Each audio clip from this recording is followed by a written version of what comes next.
बहुत समय पहले एक हरे भरे और शांत जंगल की सीमा एक छोटे से गांव से मिलती थी। उस गांव की ओर जाने वाले पगडंडे जंगल की कठिन घासों और रंग बिरंगे फूलों से उकेरे गए पथ से होकर निकलते थे। उस जंगल में तरह तरह के पक्षी, जानवर, पेड़ पौधे और कथाएं पनपती थीं। यहाँ हर जीव की एक भूमिका थी और हर घटना के पीछे एक शिक्षा छिपी थी। इस जंगल में एक चालाक लोमड़ी रहती थी जिसका स्वभाव चतुराई और योजनाबाजी से भरा था। उसे भूख ज्यादा सताती थी और कभी कभी उसे ऐसा करना पड़ता कि किसी प्रकार भोजन कमाया जाए। वहीं उसी जंगल में ऊंचे पुराने पेड़ों पर एक कौवा अक्सर देखा जाता था, जो अक्सर गांव के पास जाकर मानव आश्रित भोजन चुरा लेता और अपने व्यस्त जीवन को मजे से जीता था।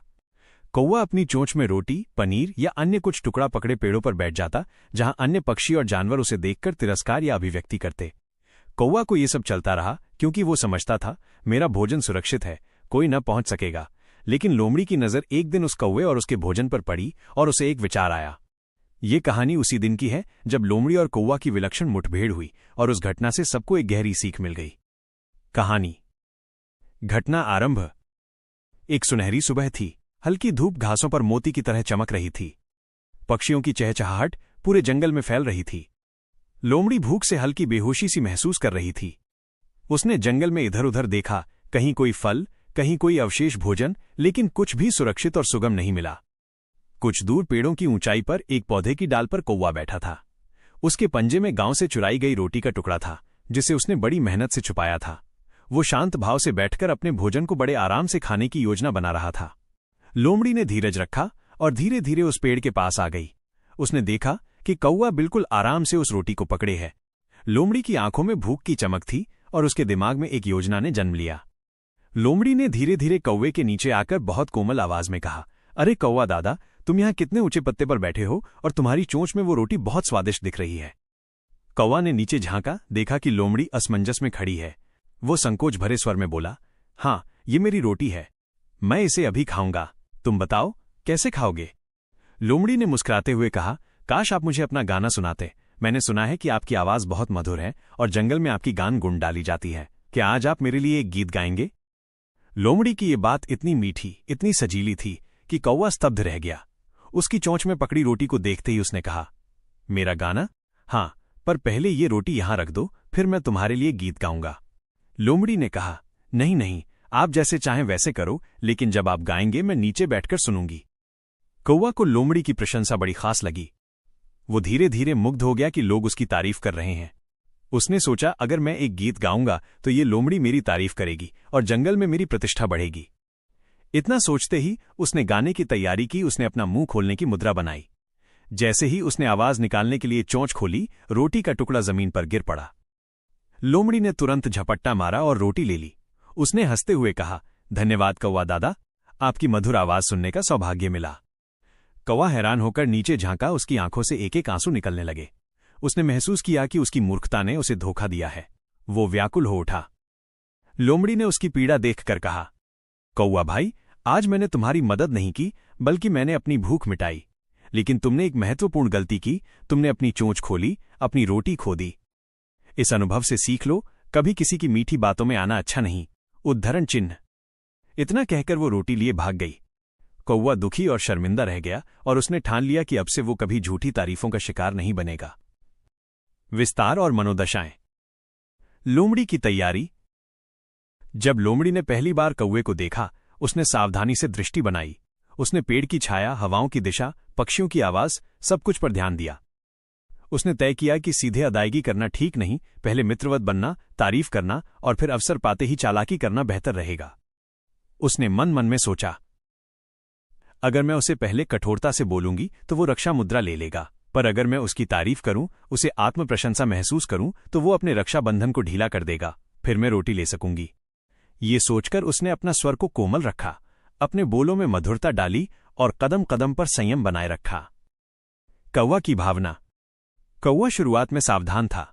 उसने देखा कि लोमड़ी नीचे से बातें करती है, संभवतः किसी चाल से। पर जैसे ही उसने तारीफ सुननी शुरू की, उसका आत्मविश्वास बढ़ने लगा। उसका मन कह रहा था, अगर मेरी आवाज इतनी मधुर है तो लोग मुझे और सुनना चाहेंगे। वो गर्व में तैर गया। उसकी चोंच में रोटी होने की अनुभूति को वो भूल गया। उसने अपनी रक्षा भावना कम कर दी। जब उसने मुंह खोला, तब उसे समझ नहीं आया कि उसने क्या खो दिया।